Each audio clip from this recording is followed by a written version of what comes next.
L'enseignement de Jésus s'adresse à des disciples capables d'écouter, de comprendre, puis de mettre en pratique, car la foi a des conséquences éthiques.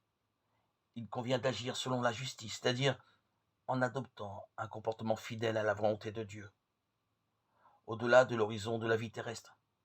C'est le jugement de Dieu qui révélera le sens ultime et la valeur de toute réalité.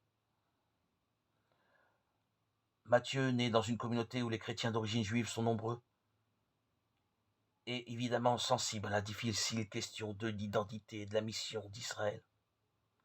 Tout l'évangile de Matthieu résonne comme un appel à la conversion, c'est-à-dire à accueillir Jésus en tant que sauveur d'Israël. L'enjeu est si essentiel qu'il nourrit de vives controverses entre Jésus et les autorités juives.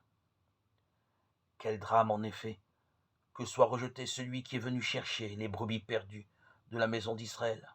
Matthieu 15, 24.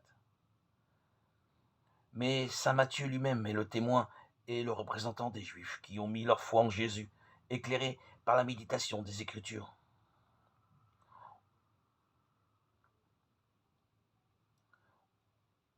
On peut appliquer à l'évangéliste les belles paroles qui définissent le scribe avisé, comparable à un maître de maison qui tire de son trésor du neuf et de l'ancien.